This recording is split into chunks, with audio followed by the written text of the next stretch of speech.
Livro Plenitude. Se os médicos são mal-sucedidos, tratando da maior parte das moléstias, é que tratam do corpo, sem tratarem da alma.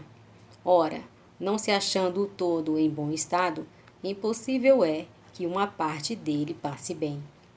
O Evangelho segundo o Espiritismo, de Allan Kardec, Introdução, item 19, resumo da doutrina de Sócrates e Platão, 52ª edição da FEB. Capítulo 11. Terapias alternativas. A ignorância, geradora do egoísmo, que propicia o apego e a paixão às pessoas e coisas, é a grande responsável pelos sofrimentos. Considerando-se a impermanência de tudo, em um mundo em constantes alterações, o apego representa a ilusão para deter a marcha dos acontecimentos e reter tudo mais, impossibilitando o surgimento da realidade. O impermanente é a materialização transitória da realidade e, por consequência, todo apego exagerado à forma produz sofrimento em razão das inevitáveis alterações que ela experimenta. Corresponde à ilusão de pretender-se deter o tempo, que deixará frustrado aquele que se apega a tal intento.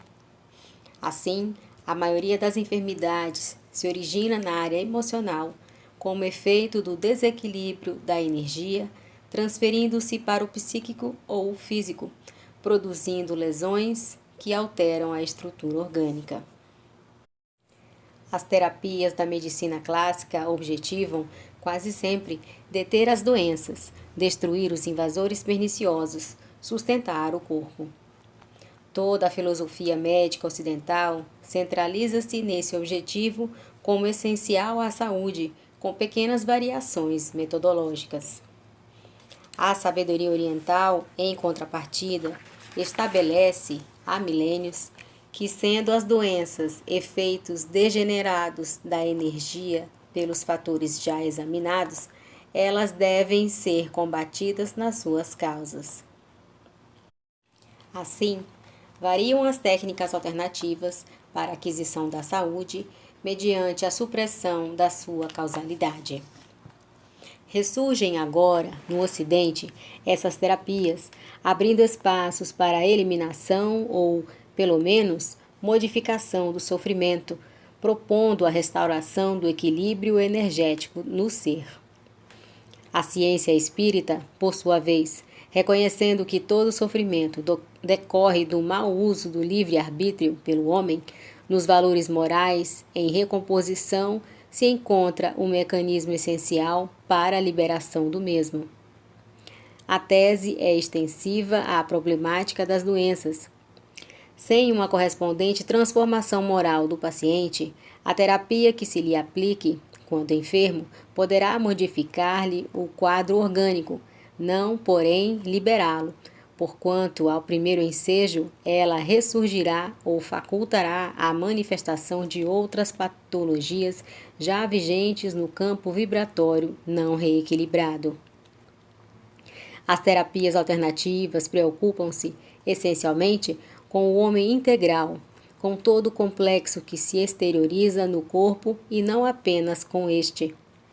A acupuntura, por exemplo, considera o corpo como um instrumento de um sistema energético, portanto, não físico, o que equivale a dizer menos denso do que aparenta. Esse sistema tem prevalência sobre todo o conjunto, qual se fosse um outro sistema nervoso mais complexo, sustentando toda a aparelhagem delicada e os seus implementos mais sutis da organização somática. Encarrega-se de manter a interação mente-corpo, emoção-sensação, pensamento-matéria. A técnica da acupuntura busca, através do corpo físico, alcançar o campo de energia e vitalizá-lo, eliminando os bloqueios impeditivos da irrigação de forças mantenedoras da saúde. Esse sistema energético é composto de meridianos, que são correntes de energia que se estendem por todo o corpo nos seus mais variados departamentos. Pode-se, com relativa facilidade, encontrar e medir os pontos de acupuntura carregados de energia ao longo dos meridianos.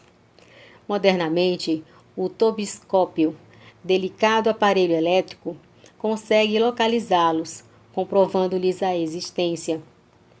Considera-se que existem 14 meridianos principais e 57 secundários, constituindo o sistema energético. Em face de qualquer bloqueio na corrente de energia ou desequilíbrio proveniente da força mental devastadora e dos atos morais reprocháveis, as enfermidades se instalam. Aplicando-se agulhas nos pontos de acupuntura, reequilibra-se a energia do meridiano, desbloqueando-o, e o sistema gerador se refaz, restaurando a saúde. Esses pontos sensíveis podem facultar a anestesia para tratamentos cirúrgicos nos casos mais graves, partos e etc. Outra prática de inestimáveis resultados é a yoga, especialmente para a emoção em desequilíbrio, para os graves problemas psicológicos e alguns outros na área de saúde.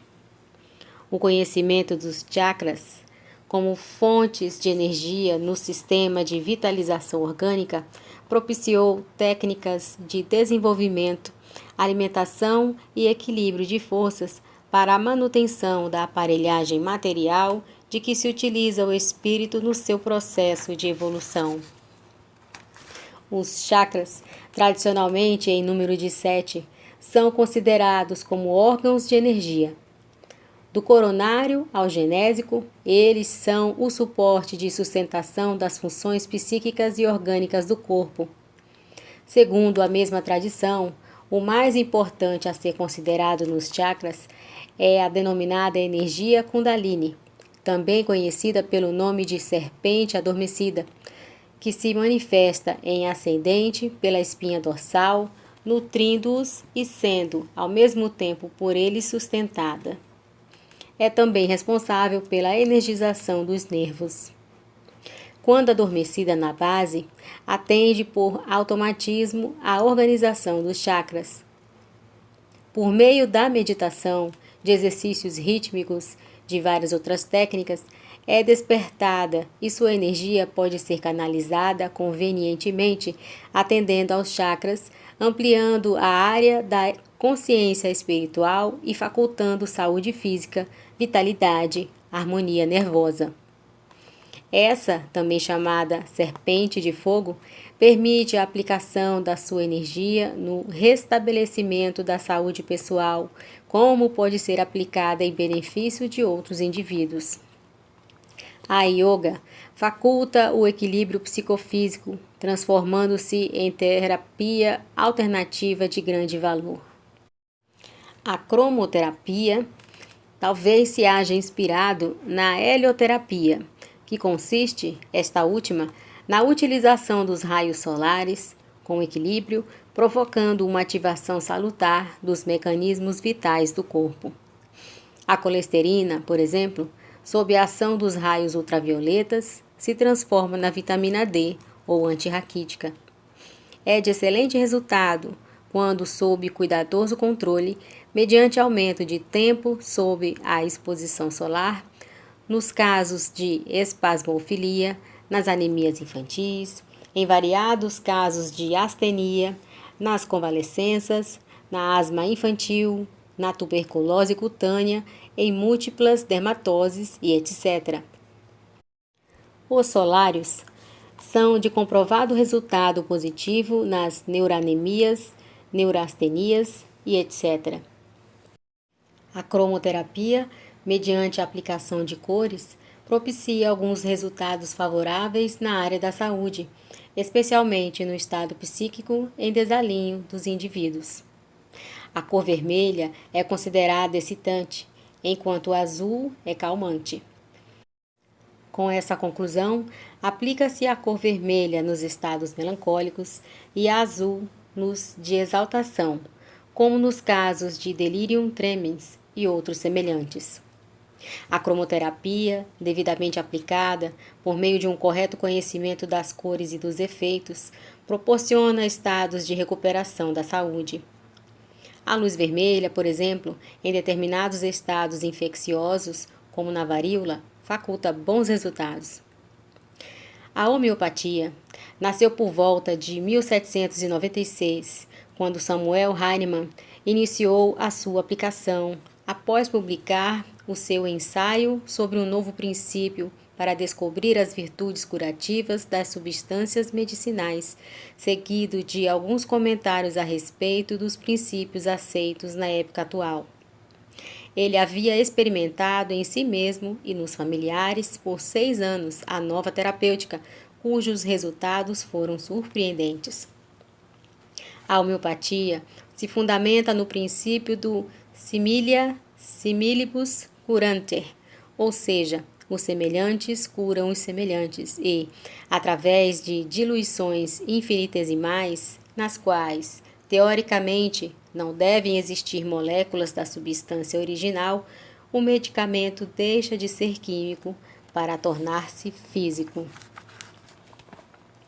Como tudo no universo são energia e matéria que se convertem, devem-se aplicar os recursos energéticos para que se reequilibre o organismo físico na sua essência, igualmente constituído da energia necessária à vida. E multiplicam-se as terapias alternativas, psicobiofísicas, das vidas passadas, cirurgias psíquicas e mediúnicas, hipnose, ao lado da fitoterapia ou flora medicinal, cristalterapia e outras cooperando para a saúde, o reequilíbrio da criatura na Terra, a diminuição e mesmo o desaparecimento do sofrimento no mundo.